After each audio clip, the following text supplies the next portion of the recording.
Here's a lady who used to be atheist but became a Christian. I changed my viewpoint gradually from an atheist to an agnostic to a theist to somebody who actually believed that historical Jesus and the New Testaments, what's written about him, was true.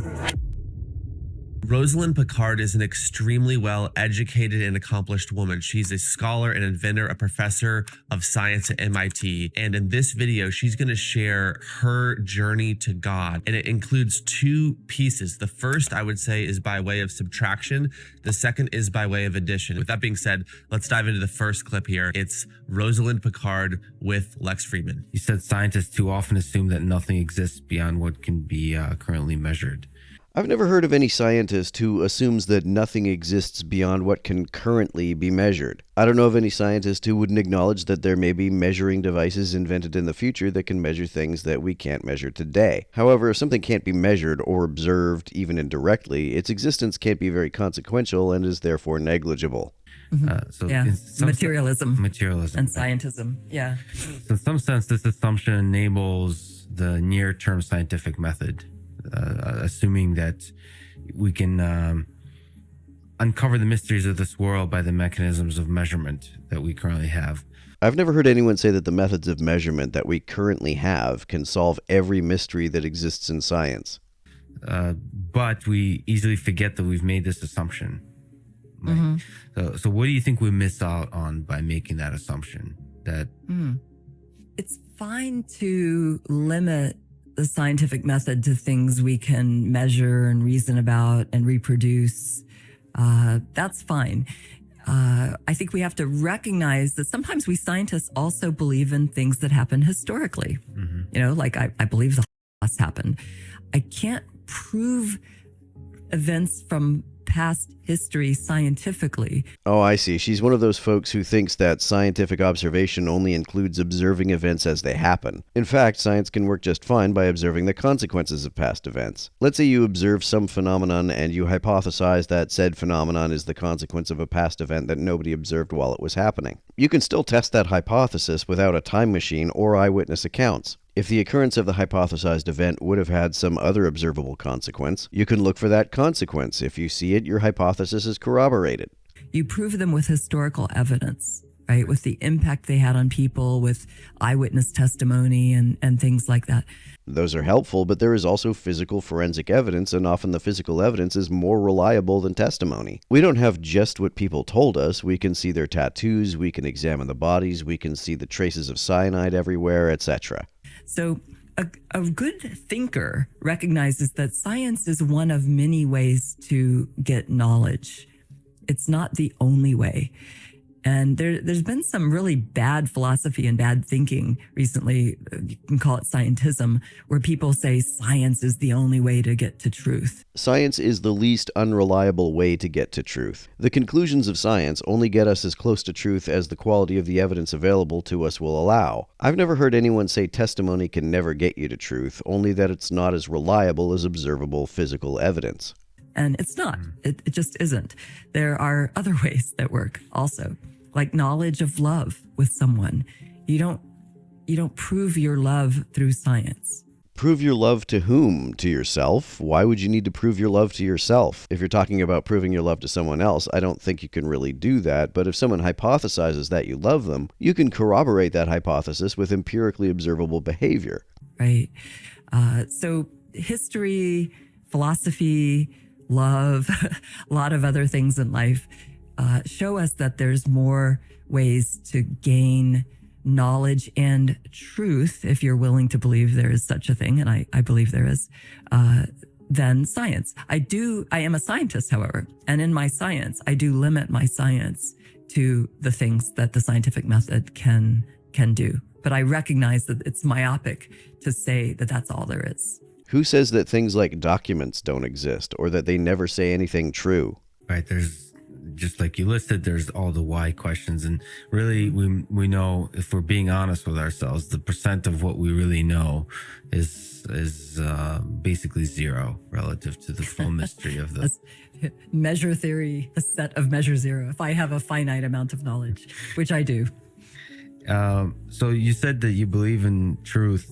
So let me ask that old question. What do you think this thing is all about? It's life on Earth?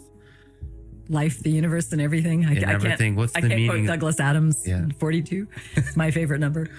By the it's way, that's 40 my street address. My husband and I Oh, wow. guessed the exact same number for our house. We got to pick it. Okay. And there's a reason we picked 42. That is adorably nerdy. Yeah. So is it just 42, or do you have other words that you can put around it? Well, I think there's a grand adventure, and I think this life is a part of it. I think there's a lot more to it than meets the eye and the heart and the mind and the soul here. I think we see but through a glass dimly in this life. We see only a part of all there is to know. If people haven't read the Bible, they should, if they consider themselves educated. And you could read Proverbs and find tremendous wisdom in there that cannot be scientifically proven, but when you read it, there's something in you, like a musician knows when the instrument's played right and it's beautiful. There's something in you that comes alive and knows that there's a truth there. Now I'm curious as to what she means by truth. It sounds to me like she sees truth as a feeling or something that can be known through feelings. I think the only truth that can be revealed through feelings with any degree of reliability is the occurrence of the feeling itself. You can know you're in pain by feeling it, for example. If feelings tell you anything true about the external world, I think they can only do so accidentally. That it's like your strings are being plucked by the master instead of by me, right? Playing when I pluck it, but probably when you play, it sounds spectacular. Right. And when you encounter those truths, there's something in you that sings and knows that there is more than what I can prove mathematically or program a computer to do. Like what? Don't get me wrong. The math is gorgeous. The computer programming can be brilliant. It's inspiring, right? We want to do more. None of this squashes my desire to do science or to get knowledge through science. I'm not dissing the science at all. I grow even more in awe of what the science can do because I'm more in awe of all there is we don't know. And really at the heart of science, you have to have a belief that there's truth, that there's something greater to be discovered.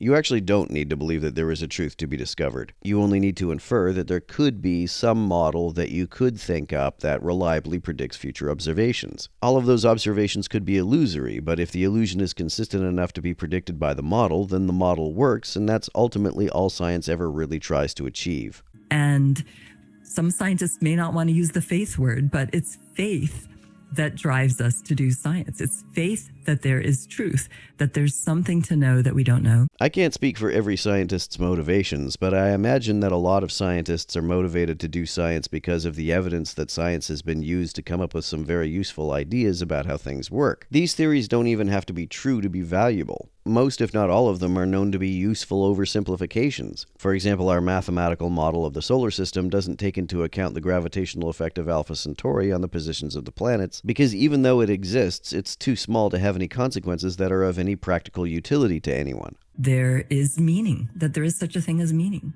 which, by the way, science can't prove either. What do you mean by meaning, and how do you know it exists? If by meaning you mean the purpose of the existence of the universe or of people, I don't believe there is any such thing. I see no reason to believe there is any such thing. However, there is a sense in which science can discover meaning. Meaning can mean the consequences of a phenomenon, or that of which an observable phenomenon is a consequence. Those things can be discovered by science. We have to kind of start with some assumptions that there's things like truth and meaning. And these are really questions philosophers own, right? This is their space, philosophers and theologians at some level. I don't think philosophy gets you to truth either. I use philosophy to find ways of framing things that are both consistent with experience and the most useful ways of conceptualizing those experiences. This can intersect with science because scientists also try to do this, often without experimentation. An example of this is when the International Astronomical Union voted on whether to change the definition of what a planet is. I think this was an ultimately philosophical task. The old definition of planet was every bit as consistent with empirical observation as the new definition. One of the reasons they voted to change it is because there were some distinctions between Pluto and the other 8 objects we call planets that the old definition of planet glossed over, and astronomers wanted a categorical system that did not gloss over them. I think this was a philosophical preference, not an empirical discovery. So these are things science, if we When people claim that science will tell you all truth, Who specifically claims that science will tell you all truth? There are plenty of things that, in principle, could be discovered by science that we will probably never get around to discovering. there's a name for that. It's its own kind of faith. It's scientism, and it's very myopic. This first video is really just exposing a hole within scientism. Now, in the second clip that we're about to watch, she's going to begin to explain what that hole was filled with and why, and how a lot of her preconceived notions about who God was, what the Bible is about, began to change as she actually went about a good faith pursuit of truth into answering those huge why questions. What convinced her that those things are true, though, and why should I also believe in them? My views at the time were that Christians, and actually all religions, I was pretty antagonistic toward, were people who really didn't know their science, or or maybe they needed a crutch or something. I really didn't think they were that smart. Then I started to realize that many of such people were super smart, and they challenged me to read the best-selling book of all time, which is probably still the Bible, and the Hebrew and Old Testament and Christian New Testament. And as I was reading that to against my desires, I started to change my mind about some things.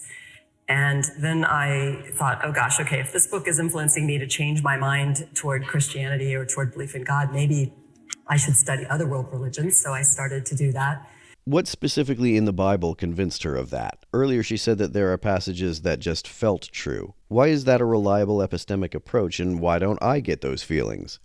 And as I started learning more and more about different world religions, meeting people from those religions and going to temples and mosques and others, I started to realize that not only did I have a lot to learn, but I was on a journey that was starting to make me not only believe in God even more, but as I got dragged off to some Christian churches, which I resisted in the beginning, and found some where I could ask questions, very important, I started to realize that the religion was not at all what I thought it was, and that there were some really interesting and very attractive elements that were very historically verified also, not at all what I expected. Like what? The more I look into the Bible, the less of it seems to have any historical basis. The Old Testament especially has scarcely any historically verifiable figures. There's Cyrus and Nebuchadnezzar and not too many others. There was certainly no Adam or Noah or Moses. And as I learned about that, I changed my viewpoint gradually from an atheist to an agnostic to a theist to somebody who actually believed that the historical Jesus and the New Testaments, what's written about him, was true. It sounds a little wacky to those who may not come from that background. It was not an easy process. But as I did that, and then I was challenged to not only believe this, but to put it to practice, that's where things started to really make a difference in my life. And actually, the real reason I'm here right now, spending time talking about something like this, as opposed to just my research, is because it has made a huge difference in my life. And part of the Christian faith is that there's a gift for everybody in the world, whether you're raised Christian or Hindu or Muslim or Buddhist or atheist or any of a long list of backgrounds. There's a gift for everybody. Folks who converted to those religions will tell you that their religion changed their lives as well. Certainly you wouldn't take that as convincing evidence that they are true. And when I accepted that gift, it made a huge difference in my life, for the better, big improvement.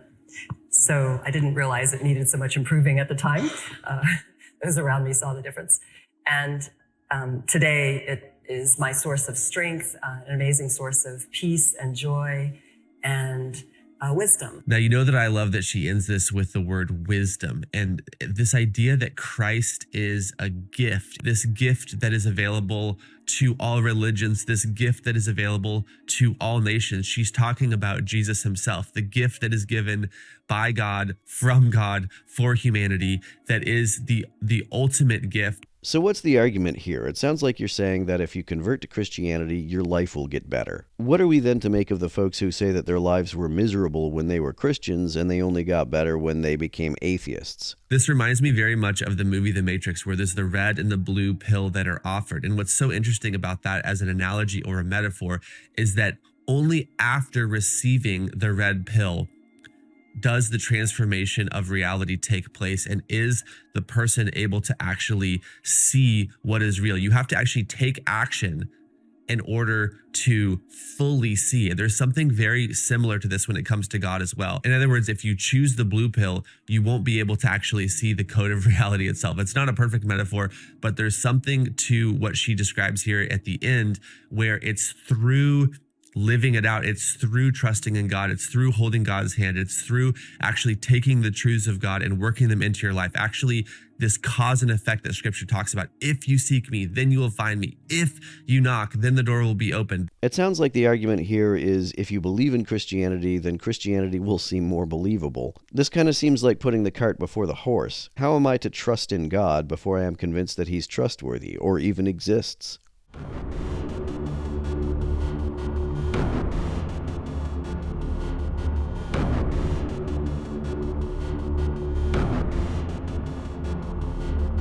To everyone who helps me out on Patreon, you're a big help. Thanks so much.